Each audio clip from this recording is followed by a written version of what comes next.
कहानी एक ऐसे शहर की है जो अपनी शक्ल सूरत से परेशान था। हर कोई पतला होना चाहता था, सुंदर दिखना चाहता था। और तभी शहर में आई आरा। आरा ने शहर के बीचों बीच एक फैट लॉस सेंटर खोला। दावा था कि मिनटों में वजन घटा देगी। लोगों को यकीन नहीं हुआ, लेकिन जब एक रोती हुई लड़की अंदर गई और कुछ ही देर में किसी मॉडल की तरह बाहर निकली तो पूरा शहर पागल हो गया। न कोई जिम, न कोई डाइट, बस आरा का एक स्पर्श और सारी चर्बी गायब। आरा अब डॉक्टर नहीं, भगवान बन चुकी थी। क्लिनिक पर भीड़ लग गई, नोटों की बारिश होने लगी। शहर का हर इंसान फिट हो गया। मोटापे की समस्या जैसे खत्म ही हो गई।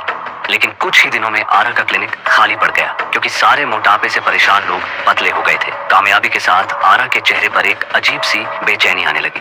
तभी शहर के अंधेरे कोनों में लाशें मिलने लगी। ये आम मौतें नहीं थी, लाशें ऐसी थीं जैसे किसी ने शरीर के अंदर से सब कुछ चूस लिया हो। मांस, खून, चर्बी, कुछ नहीं बचा था। केस आया इंस्पेक्टर वीर के। वीर ने देखा कि मरने वालों की गर्दन पर एक अजीब सा निशान है। वीर ने वही सेम निशान अपने हवलदार के गर्दन पे भी देखा। उसने हवलदार से पूछा, ये निशान कहाँ से आया? हवलदार ने बताया कि ये निशान वजन कम करने के इलाज के वक्त आया था, जो कि आरा के क्लिनिक में हुआ था। वीर सीधा आरा के पास पहुंचा। उसकी आंखों में आंखें डालकर सवाल किए, लेकिन आरा जरा भी नहीं घबराई। उसने मुस्कुराते हुए चाय बनाई और बोली, इंस्पेक्टर, मैं लोगों का बोझ हल्का करती हूँ। खूबसूरती देना कोई जुर्म तो नहीं। वीर के पास कोई सबूत नहीं था, उसे खाली हाथ लौटना पड़ा। लेकिन वीर का पुलिस वाला दिमाग मान नहीं रहा था। उसी रात वो बिना परमिशन के क्लिनिक में घुस गया। अंदर बहुत अंधेरा था। तभी बेसमेंट से एक अजीब सी आवाज आई, जैसे कोई जानवर अपना शिकार खा रहा हो।